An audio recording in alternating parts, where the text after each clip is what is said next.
أستغفر الله العظيم الذي لا إله إلا هو الحي القيوم وأتوب إليه.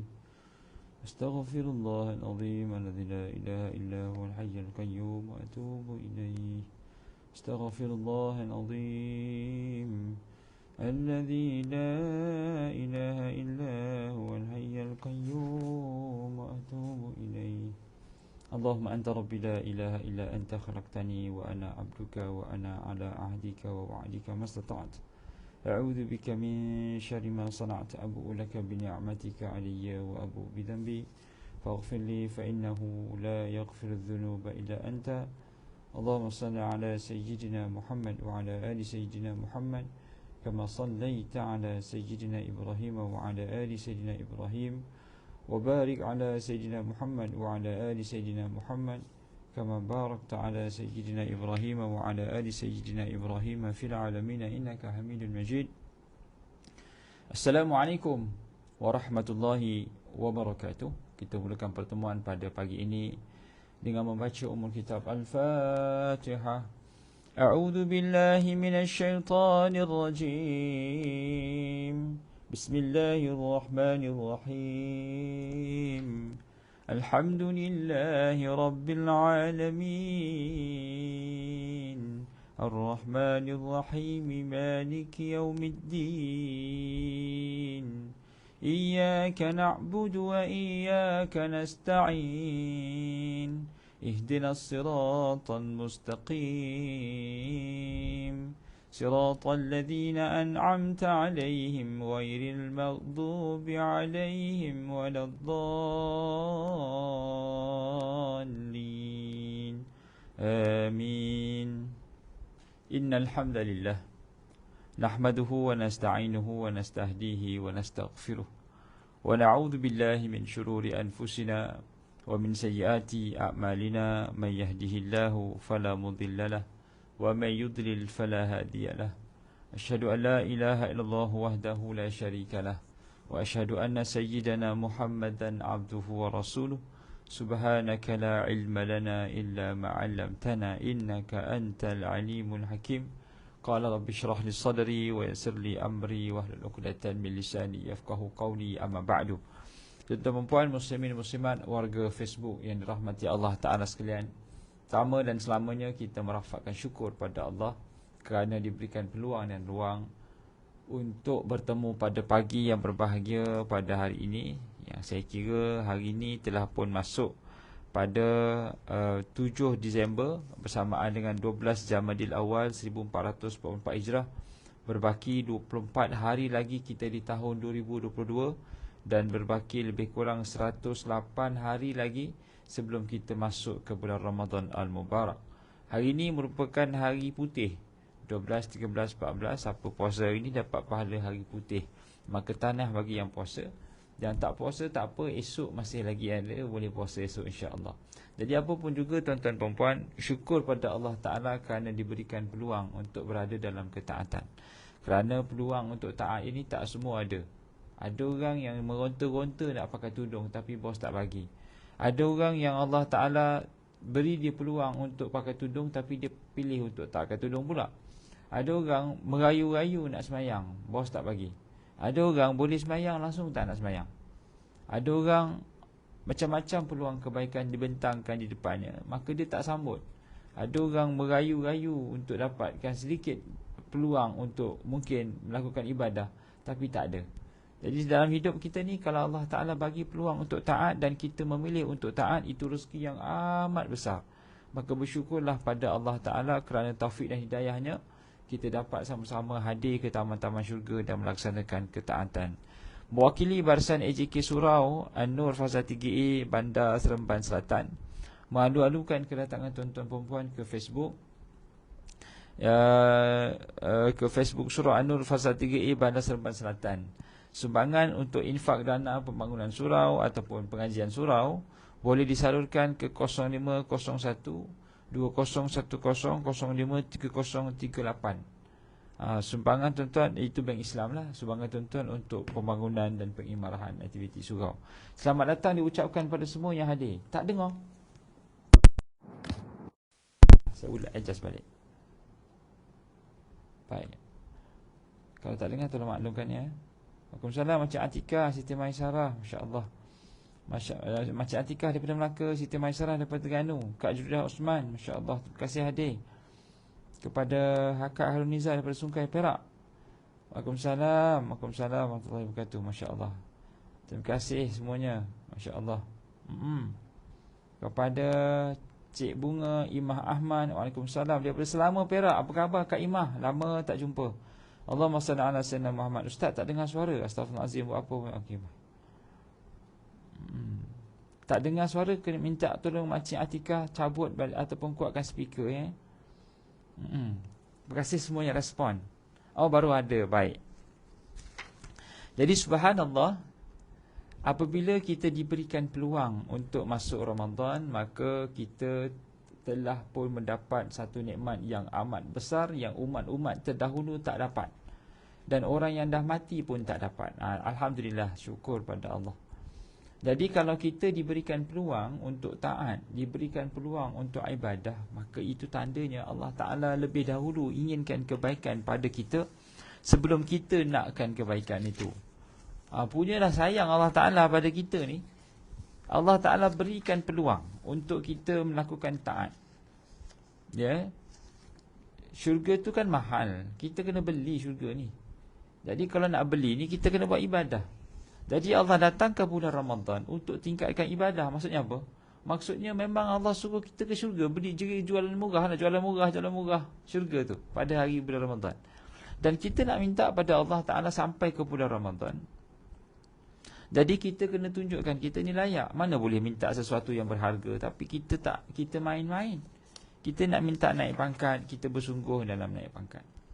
Kita nak minta kita bersungguh naik pangkat. Kita nak minta projek, kita sungguh-sungguh kita mampu melaksanakan projek itu. Dalam apa juga kehidupan tuan-tuan dan puan, buat bersungguh dalam melakukan ibadah demi mencari kecintaan keredaan Allah. Allah Subhanahu Wa Taala bila dia bercakap dengan kita, dia macam-macam kaedahnya Allah bercakap.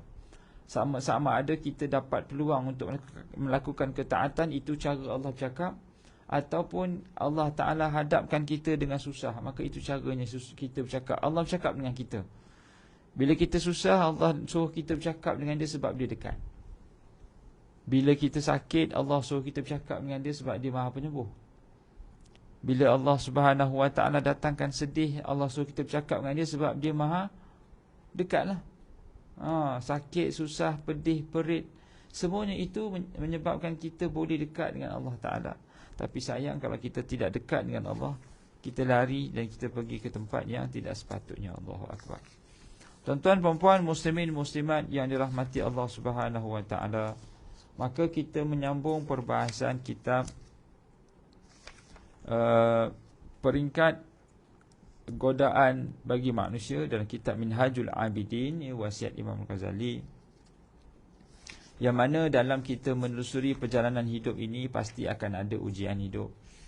Sama ada ujian itu datang daripada makhluk yang bernama manusia, atau ujian itu datang daripada makhluk yang tak nampak, iaitu jin dan iblis, ataupun datang daripada diri sendiri, nafsu yang tak terkawal.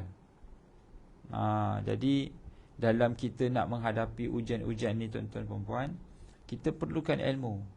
Masya Allah. Terima kasih Kak Lin Mazlin daripada Johor Bahru, Kak Zurainah daripada Muar. Bermonolog dengan Allah atas apa situasi. Allahu Akbar. Ya, betul. Jadi kita kena bermonolog dengan, bercakap dengan Allah Ta'ala. Dia panggil introspeksi. Introspeksi ni kita bercakap dengan diri. Kita bercakap dengan diri, kita bercakap dengan Allah Ta'ala. Sebab apa Nabi kuat? Sebab mereka banyak bercakap dengan Allah. Cakap dengan Allah, CDA, cakap dengan Allah. Kekuatan akan datang bila kita bercakap dengan zat yang telah mendatangkan ujian itu. Kalau coach datang bagi kita angkat besi, kita cakap dengan coach, susah coach. Coach kata apa? Boleh, saya tengok awak memang boleh pergi jauh. Tengok cara awak bermain bola, cara awak berlari, awak memang jauh boleh kalahkan yang lain. Apa yang kita dapat bila coach cakap macam tu? Kita akan terus jadi kuat. Sebab coach tu, kita yakin coach tu tahu apa yang dia cakap. Kita tak pernah pandang ringan pada pesanan coach, jurulatih. Sebab saya sendiri pun pernah mengalami situasi tu. Saya pernah wakil bola sepak sampai peringkat Selangor. Saya pernah main olahraga, saya pernah berlari olahraga sampai peringkat Selangor. Saya pernah mewakili Selangor untuk acara menembak kebangsaan. Saya pernah wakil hafazan Al-Quran sampai peringkat Selangor lah. Tapi ada jurulatih-jurulatih yang memberi semangat. Dia kata, Sabran, awak saya tengok awak boleh lari lagi laju. Walaupun saya rasa masa tu saya dah tak boleh lari dah. Main bola pun sama, Sabran, awak ni walaupun pendek, saya tahulah saya pendek, geram no rasanya. Tapi coach dia kata, walaupun awak tinggi awak 165, tapi awak memang ada kelebihan untuk menyelinap masuk macam Lionel Messi. Cik, tak adalah. Maksudnya coach tu nampak kita punya potensi, kita tak nampak. Datang Ustaz Sabran, saya tengok awak ni boleh hafal Quran. Apa kata awak hafal Quran? Langsung tak main bola dah pasal hafal Quran. Alhamdulillah lah. Sampai sekarang saya berterima kasih pada Ustaz. Sebab Ustaz lah yang suruh saya menghafal Quran. Kalau tidak, mahu saya jadi polis, tak ada, maksudnya saya jadi bukan polis lah, maksudnya apa saja jawab inilah bidang. Tapi Ustaz dia cakap, saya nampak awak ni boleh hafal Quran ni, Sabran. Dan Alhamdulillah saya Johan hafazan daerah Gombak 2 tahun berturut-turut, pergi peringkat negeri 2 tahun berturut-turut. Daripada sekolah harian pergi peringkat negeri, mengalahkan sekolah-sekolah yang ada asrama, ada sekolah budak agama. Jadi merupakan satu pencapaian yang saya kira bagus. Salah satu kriteria nak berjaya tu sebab ada coach. Dan coach tu bagi kita ilmu yang sangat bagus lah. Dia bagi kita kekuatan, dia bagi tahu kita berdampingan dengan coach yang selalu datangkan ujian, maka kita akan jadi hebat. Apatah lagi kalau kita berdampingan dengan Allah Ta'ala yang datangkan ujian untuk kita jadi hebat. Allah Subhanahu Wa Ta'ala datangkan ujian untuk kita jadi hebat, bukan untuk menghukum. Ya, jadi kita pastikan kita hadapi ujian seperti kita sedang berlari mengambil hadiah. Jangan kita anggap kita berlari sedang dihukum. Jangan kita berlari seperti bukan sekadar atlet sedang berlari. Kita anggaplah larian itu sebagai hadiah daripada Allah Ta'ala, ataupun larian untuk mengambil hadiah. Sikit pun tak penat, penat pun tak kisah. Gitu. Baik, dalam kita melalui perjalanan hidup ini, tuan-tuan dan puan, kita perlukan ilmu. Orang yang tak ada ilmu, itu dia letakkan diri dia sebagai halangan. Itulah yang Kak Zah Muhammad Haris jadi ni. Masya Allah, tanya Kak Zah ada anak, Masya Allah, Muhammad Haris. Didoakan adik Muhammad Haris berjaya menjadi orang yang hebat satu hari nanti. Masya Allah. Hebat pun tetap hebat di sisi mata seorang ibu. Gitu. Saya dengar kata Siti Maisarah mendengar sambil buat ubat bagi suap adik makan jam. Masya Allah, doakan adik Siti Maisarah, adiknya yang baru saja operation appendix, segera sembuh. Amin ya rabbal alamin. Baik, kita perlukan ilmu. Tadi kita tahu dah kita punya halangan. Apa dia? Kawan-kawan halangan kepada kita nak taat. Apa lagi? Syaitan dan iblis halangan kita nak taat. Apa lagi? Nafsu kita halang kita nak taat. Jadi cara nak atasi ni macam mana? Kita kena, pertama sekali kita kena berdampingan dengan orang yang betul, berdampingan dengan Allah Ta'ala, berdampingan dengan orang yang soleh, berdampingan dengan cikgu-cikgu, berdampingan dengan alim ulama. Bila kita berdampingan dengan alim ulama, maka hati kita ni tak ada fikir dunia dah, fikir akhirat. Kalau kita berdampingan dengan seseorang, orang alim, tetapi kita rasa fikir dunia je, maka sedarlah, maka kita ni tidak mendapat kebaikan pun dengan kehadiran sebelah orang alim itu. Kita yang nampak dunia, kita tak nampak akhirat, kita tak cedok segala akhirat yang sedang disebut di dalam kuliah ataupun dalam majlis ilmu tu. Kita nampak dunia je. Tu rugilah. Mata hati kita mungkin dah pun mungkin perlu diasah untuk nampak akhirat berbanding dunia. Baik. Perkara yang seterusnya bukan sekadar berdampingan dengan orang yang baik, tetapi kita kena berdampingan, kita kena menuntut ilmu. Jadi dalam Islam kita wajib tuntut ilmu. Talabul ilmi faridatun ala kulli muslim. Menuntut ilmu wajib bagi semua orang Islam. Persoalan dia, ilmu yang macam mana yang kita nak tuntut? Sekejap. Persoalannya, ilmu yang macam mana kita nak tuntut? Adakah ilmu itu ilmu sekadar ilmu yang kita dah fahami setiap hari, ataupun ilmu fardu kifayah, fardu ain dan fardu kifayah? Ada dua jenis ilmu. Satu fardu ain, satu fardu kifayah. Kalau fardu ain, ada sebenarnya? Ada.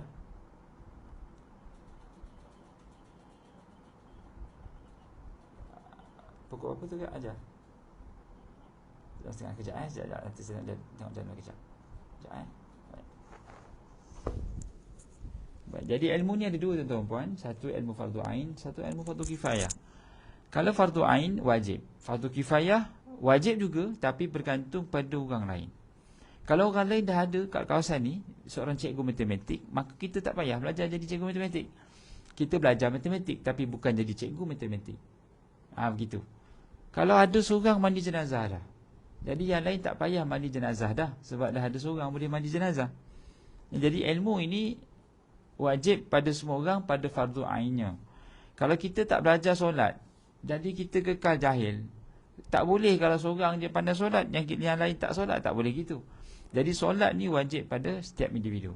Belajar solat. Jadi fardu ain. Baik, ilmu ni macam mana kita nak tahu ilmu tu baik ataupun tidak? Dia ada 4 nilai. Dia ada 4 value, 4 nilai. Nilai ni macam ni lah. Kalau kita solat, 2 orang yang solat, ada seorang solat dapat pahala, seorang solat tak dapat apa-apa. Sebab apa? Sebab dia tak datangkan nilai. Solat itu sendiri bernilai, tapi bila dia perform, dia lakukan solat, dia tidak letakkan value yang betul. Contohnya kalau 2 orang solat seorang tu dengan kefahamannya, seorang tak faham apa dia solat. Jadi siapa yang lebih bernilai solatnya? Yang faham. Sedekah sebagai contoh. Ada orang sedekah, tetapi sedekah tu tak dapat apa-apa. Ada orang sedekah, tapi dia dapat ganjaran 700 kali ganda.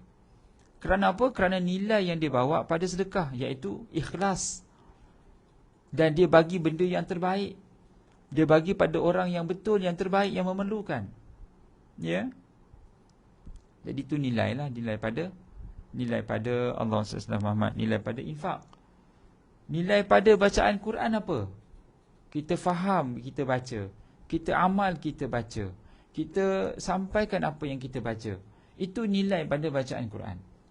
Setiap ibadah ni bernilai, tetapi bila kita melaksanakan ibadah itu, kita kena letak nilainya. Baik, menuntut ilmu itu bernilai. Yarfa'illahu alladhina amanu minkum walladhina utul ilma darajat. Allah mengangkat darjat orang yang beriman dan berilmu beberapa darjat yang tinggi. Tapi di saat kita menuntut ilmu, kita kena tahu ilmu itu ada manfaat ataupun tidak. Dan ilmu yang bermanfaat, kata Allah Ta'ala dalam surah Al-Fatir, innama yakhshallaha min ibadihi al-ulama. Sesungguhnya orang yang takut pada Allah Ta'ala ni adalah orang-orang yang alim. Ilmu dia mesti yang pertama sampai ke maksud takut pada Allah. Kalau kita tuntut ilmu tapi tak sampai merasa takut pada Allah, maka tahulah dia tidak menepati kriteria ilmu yang dituntut dalam yang dituntutlah, sebab dia tak sampai pada takut pada Allah. Ilmu yang dituntut untuk sampai maksud takut pada Allah. Ni belajar ilmu masih lagi buat maksiat, belajar ilmu masih lagi melanggar perintah Allah. Belajar ilmu minum arak, belajar tentang pengharaman sesuatu, lagi dia langgar. Ya, ilmu dia pertama, kalau orang tu jahil, dia berdosa jahil. Yang kedua, dia tahu haram tu haram tapi dia tak buat apa-apa, dia tak ada pencegah pun. Yang ketiga lebih dahsyat, kalau dia tahu benda tu haram, lepas tu dia buat. Itu lagi susah. Jadi subhanallah, ilmu mesti sampai ke maksud kita takut. Tolong tulis bawah tu tuan-tuan, perempuan. Ilmu yang pertama nilainya adalah sampai rasa takut pada Allah. Kalau tak ada rasa takut pada Allah, maka ilmu itu tak sampai ke tahap yang bernilai. Takut. Kita kena faham maksud takut ni. Bukan macam takut singa, takut rimau. Takut singa, takut rimau, kita berlari. Takut kepada Allah sebab kita tambah ilmu, kita dekat dengan dia. Al-khauf dalam bahasa Arab. Takut di sini artinya kita sedar bahawasanya Allah Ta'ala memiliki kerajaan yang hebat, yang boleh memberi mudarat pada kita pada bila-bila masa. Itu rasa takut tu. Jadi menuntut ilmu mesti sampai maksud takut pada Allah. Kalau tidak, maka ilmu itu tidak digelar sebagai ilmu yang bermanfaat. Sebab ada orang PhD dalam bidang syariah tapi duduk dekat disko. Ada orang PhD dalam ilmu hadis tapi masih tikam nombor ekor. Ada orang yang dia mungkin hafal Quran, tetapi dia masih lagi mencuri dan merompak. Jadi kita tak panggil orang yang ada PhD, orang yang hafal Quran, orang yang ada master dalam bidang agama sebagai seorang yang alim kalau hari-hari dia buat maksiat. Orang yang tak buat maksiat kerana takut pada Allah, dia telah menepati kriteria seorang yang alim. Kerana ilmu itu mesti sampai kepada maksud takut pada Allah. Satu. Yang kedua, bila kita tuntut ilmu, tuan-tuan perempuan, dia mesti ada rasa malu. Malu. Kalau kita tuntut ilmu tak ada rasa malu, malu pada Allah, maka ilmu itu tak sampai maksud yang sebenar. Orang yang menuntut ilmu, dia rasa malu pada Allah, nak buat maksiat rasa malu. Sebab dia tahu Allah Ta'ala yang datangkan nikmat mata, nikmat telinga, nikmat kaki, nikmat tangan, nikmat perut, nikmat akal. Bila dengar azan, Allahu Akbar, Allahu Akbar, dia tak ada rasa pun nak pergi masjid. Maka tempanglah. Sedangkan dia dia meminjam kaki yang Allah Ta'ala bagi pinjam. Dia sedang melihat menggunakan mata yang Allah bagi lihat. Dia menggunakan mulut pada mulut yang Allah Ta'ala bagi pinjam. Tapi bila Allah minta ketaatan 5 minit dia semayang, dia tak datang. Kalau dia tak ada rasa malu pada Allah, maka dia tak digelar sebagai orang yang ada ilmu. Malu pada Allah ni adalah salah satu kriteria kesempurnaan ilmu. Takut, malu. Takut dan malu. Kalau kita tak malu, tuan-tuan, Allahu Akbar, malulah kita pada Allah Ta'ala. Malu kita pada Allah Ta'ala kerana kita tak malu pada Allah sebab Allah bagi pinjam mata.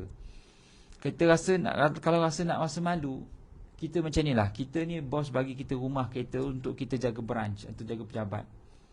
Tiba-tiba kita gunakan kereta tu untuk buat Grab. Kita buat rumah yang dia bagi tu sebagai homestay. Kita berniaga. Sekali dia datang, apa perasaan kita? Kantoi pula. Bos tu kata, kau ni aku bagi rumah, bagi kereta, dah kau guna untuk berniaga pula. Aku suruh kau duduk rumah elok-elok supaya kau boleh jaga syarikat ni. Kan? Jadi subhanallah, kalau begitu keadaannya, maka rugilah. Rugi. Subhanallah. Jadi yang kedua, mesti ada rasa malu. Yang ketiga, mesti ada rasa Allah SWT harap. Pengharapan. Waalaikumsalam. Masya Allah. Terima kasih atas kehadiran. Pengharapan. Ilmu yang menjadi asbab untuk kita kenal Allah ni, maka dia kena ada nilainya. Yang pertama, dia mesti sampai kepada nilai takut pada Allah. Yang kedua, malu pada Allah. Yang ketiga, mengharap kepada Allah. Orang yang belajar ilmu, orang yang belajar, yang ada ilmu, tapi dia harap lebih kepada makhluk berbanding kepada Allah, tinggi. Maksudnya harapan dia pada makhluk lebih tinggi berbanding pengharapannya pada Allah, maka dia sedarlah ilmunya tu tak sampai kepada nilai yang sepatutnya. Lagi banyak kita tuntut ilmu agama yang dekatkan kita pada Allah, yang menyebabkan kita kenal Allah. Pengharapan kita pada Allah lebih tinggi berbanding makhluk. Tapi kalau berlaku sebaliknya, bila kita sakit kita jumpa makhluk, bila kita sedih kita jumpa makhluk, bila kita berharap kita berharap dengan makhluk, bila kita meminta kita merayu pada makhluk, maka sedarlah ilmu yang kita ada ilmu yang tempang. Ilmu itu tak sampai kepada kesempurnaan, iaitu rasa pengharapan kita hanya pada Allah. Sedangkan para alim ulama, orang-orang yang silam, orang-orang alim, mereka meletakkan sandaran mereka kepada Allah Subhanahu wa ta'ala.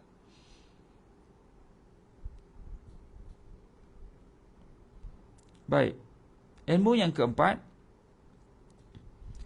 kriteria ilmu yang keempat, ia pengharapan. Mesti ada rasa Allahumma salli ala Muhammad, rasa keagungan, ta'zim.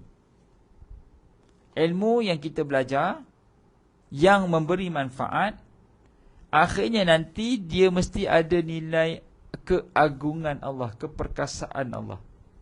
Kata Imam Asy-Sya'bi dalam sebuah hadis qudsi, Nabi SAW sebut, Allah Ta'ala berfirman bahawasanya orang yang takut kepada aku, kata Allah, adalah orang yang digelar orang-orang yang alim ulama, yang alim, yang mana dia tahu keperkasaanku, dia tahu keagunganku, dan dia tahu kekuasaanku.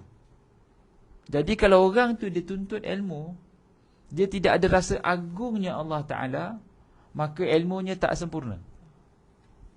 Keagungan. Salah satu nikmat ahli syurga adalah dia dapat tengok Allah. Itu nikmat yang paling tinggi ahli syurga. Dia dapat tengok Allah. Cuba tanya diri kita balik, kalau kita dapat berita yang kita boleh jumpa Allah, apa perasaan kita? Kalau tak teruja, maka sedarlah kita banyak sebut pasal makhluk, bukan sebut banyak tentang Al-Khaliq. Kita kena banyak sebut tentang Al-Khaliq, bukan Al-Makhluk. Bila kita sebut tentang Allah banyak, maka kita tak akan sebut dah pasal makhluk. Sebab Allah lah yang memegang hati manusia. Allah lah yang memegang hati, yang menentukan takdirnya. Jadi kalau kita baiki hubungan dengan Allah, segala-galanya menjadi bersangka baik. Apa saja yang berlaku dalam hidup, kita bersangka baik kerana hubungan kita dengan Allah Ta'ala telah pun akrab dan kuat. Masya Allah. Jadi 4 nilai ilmu. Saya ulang balik. Pertama, ilmu mesti ada rasa takut pada Allah. Yang kedua, disebabkan kita ada ilmu, kita rasa malu pada Allah. Yang ketiga, bila kita ada ilmu, kita rasa pengharapan pada Allah tinggi. Yang keempat, bila kita ada ilmu, kita rasa apa? Kita rasa ta'zimnya pada Allah Ta'ala. Rasa agung pada Allah Ta'ala. Nak rasa agung pada Allah ni, kita kena tengok ciptaan-ciptaannya. Allah ciptakan matahari, Allah ciptakan bulan, Allah ciptakan bintang, Allah ciptakan ni paru-paru yang boleh sedut oksigen, Allah ciptakan mata. Kalau hilang mata ni tak boleh cari ganti dah, melainkan kena beli mata orang. Allah bagi buah pinggang.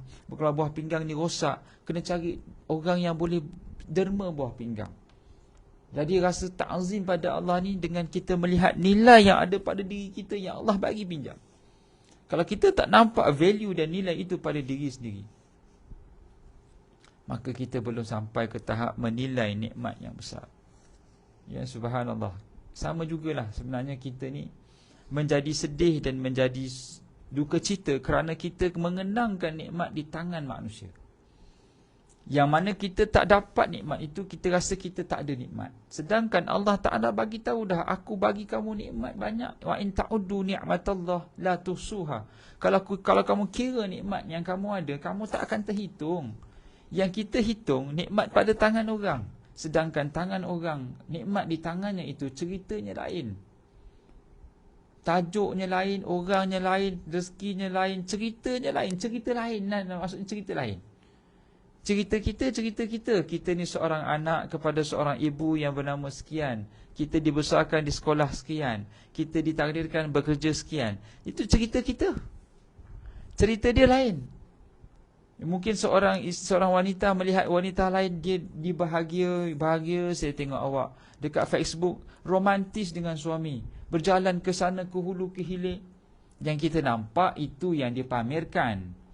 Dia tak akan pamerkan ke penderitaan dia. Kita pertama sekali kita kena faham, jangan percaya sangat kat Facebook.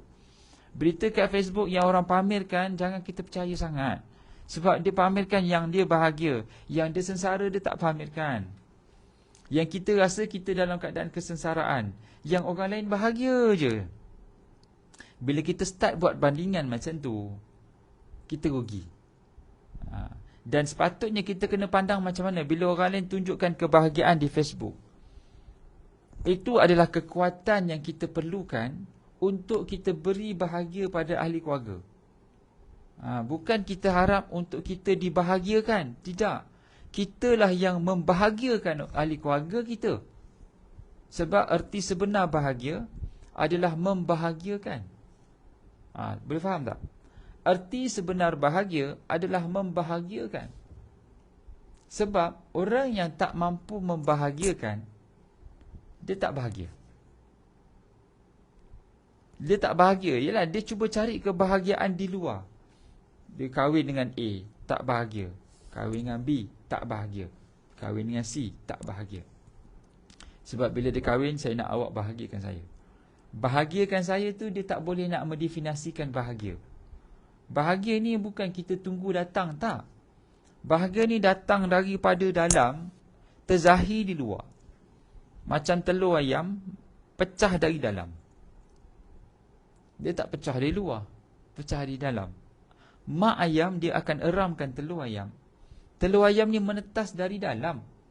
Itulah bahagia. Bahagia ni akan terzahir di luar bila dalamnya settle. Dalam ni settle bila kita kuat hubungan dengan Allah Ta'ala. Kalau dah kita bersangka baik dengan Allah Ta'ala dalam apa juga circumstances. Oh, cakap orang putih pula. Kan? Dalam apa juga keadaan sekalipun kita bersangka baik dengan Allah Ta'ala, segala semua itu menjadi bahagia. Jadi asas kepada bahagia adalah kita bersangka baik dengan Allah Ta'ala di sini, apa juga yang Allah datang akan baik. Sedekah subuh dan tajaan dialu-alukannya mewakili barisan AJK Surau Fasa Surau An-Nur Fasa 3A Bandar Seremban Selatan.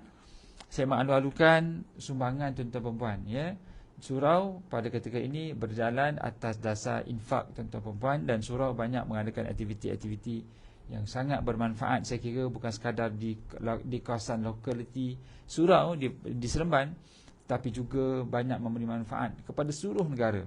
Jadi walaupun kita mungkin tak nampak secara langsung sumbangan kita itu sampai kepada aktiviti yang berlangsung di surau, tapi paling kurang dana surau yang terkumpul boleh melaksanakan aktiviti-aktiviti kuliah agama online dan face to face, yang mana pahalanya pastilah kita akan dapat. Dengan adanya hati manusia terjentik untuk melakukan ketaatan, dan dia menjadi seorang manusia yang baik pada isteri dan anak-anaknya, lalu mendapat syurga, kita juga turut mendapat tempias kebaikan itu. Tak banyak tanda syukur, sedikit tanda ingat. Banyak tanda syukur, kita syukur pada Allah banyak, kita bagi banyak. Kalau kita tak mampu bagi banyak, kita ingat, itu tanda ingat. Kita bagi sikit, itu tanda ingat. Jadi tuan-tuan puan, mengakhiri kuliah subuh kita pada pagi ini. Tak boleh panjang, kuliah subuh tak boleh panjang, sebab maklumlah subuh orang macam-macam aktiviti. Lepas tu nak isyraq pula kan, nak sembahyang syuruk. Jadi subhanallah, sebagai kesimpulan, kita kena ada ilmu untuk kenal Allah. Bila kita dah kenal Allah dengan ilmu itu, maka dia akan terzahir 4 nilai. Rasa takut, rasa malu, rasa mengharap pada Allah, dan rasa agung pada Allah.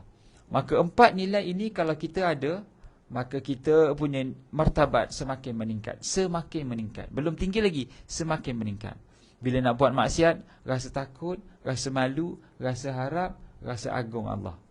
Bila kita nak tidur, rasa takut, rasa malu, rasa agung, rasa harap pada Allah. Bila kita nak mandi, kita nak makan, kita nak bekerja, rasa takut, rasa malu, rasa agung, dan rasa harap pada Allah Ta'ala tu ada. Jadi itulah 4 kriteria ilmu yang perlu kita tuntut sebagai cara mengatasi godaan-godaan yang datang dalam hidup ini untuk halang kita daripada melakukan ketaatan. Jadi mewakili barisan AJK Surau An-Nur Fasa 3A Seremban Selatan mengalu-alukan kedatangan tuan-tuan perempuan ke Facebook dan juga surau. Dan sumbangan boleh terus disalurkan kepada akaun surau yang telah tertera, yang telah dipin oleh AJK Surau. Mudah-mudahan tuan-tuan mendapat kebaikan. InsyaAllah kalau kesempatan, jemput datang ke surau, selfie dengan bangunan surau, lepas tu postkan di Facebook. Lepas tu hashtag Surau An-Nur Fasa 3A Seremban Selatan. Wabillahi taufiq wal hidayah. Wassalamualaikum warahmatullahi wabarakatuh. Kita tangguh pertemuan dengan tasbih kafarah dan suratul Asr. Subhanakallahumma wa bihamdika asyhadu an la ilaha illa anta astaghfiruka wa atubu ilaih. Bismillahirrahmanirrahim. Wal asri innal insana lafi khusr illa alladhina amanu wa amilus salihat wa tawassaw bil haqqi wa tawassaw bis sabr. Wassalamualaikum warahmatullahi wabarakatuh. Terima kasih.